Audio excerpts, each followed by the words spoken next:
Bonjour chers élèves, pour une nouvelle séance de mathématiques, alors concentrez-vous et suivez bien avec moi.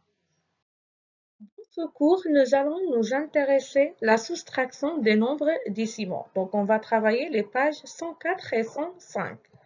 L'objectif de la leçon, c'est de poser et effectuer la soustraction de deux nombres décimaux et résoudre une situation problème en utilisant la soustraction des nombres décimaux.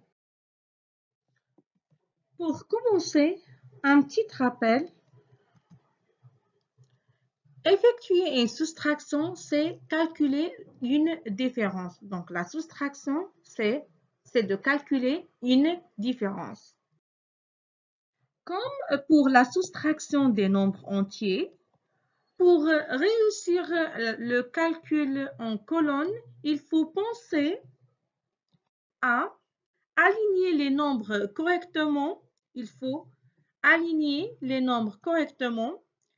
Il faut placer les chiffres de même nature, les uns sous les autres. Par exemple, les centaines sous les centaines, les dizaines sous les dizaines, les unités sous les unités. Pareil pour les dixièmes, les centièmes et les millièmes, sans oublier la virgule. Alors, pour réussir le calcul des soustractions des nombres décimaux, il faut aligner les nombres correctement.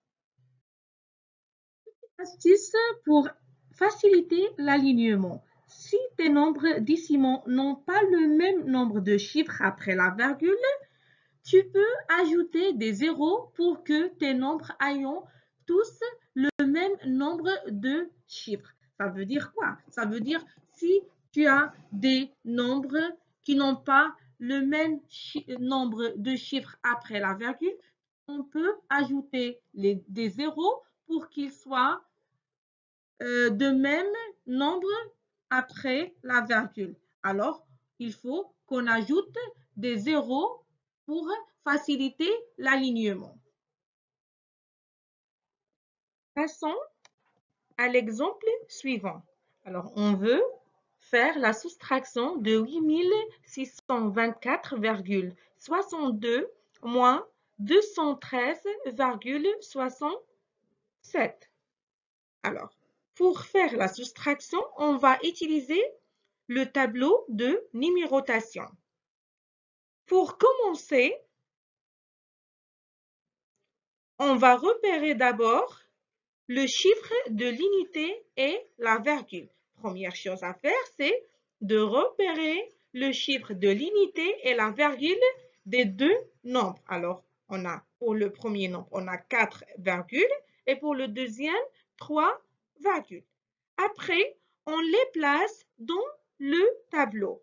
Alors, on les place dans le tableau. Une fois que l'unité et la virgule ont été bien placées, on place le reste des chiffres. Très bien. Ainsi, l'alignement est bien placé. Petite astuce, on peut ajouter des zéros pour que les deux nombres aient le même nombre de chiffres. Après, on fait le calcul, comme tu sais déjà le faire. Alors, on commence 0 moins 7, impossible. Donc, on donne 1 et on retient 1.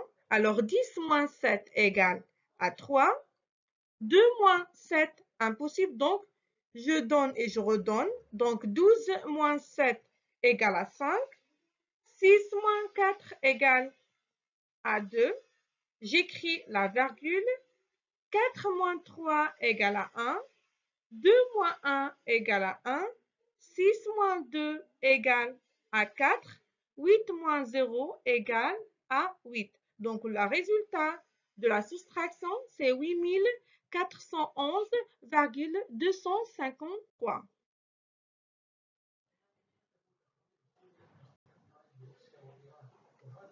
Après avoir bien écouté l'explication, je vous demande de faire les exercices de la page 104 et 105.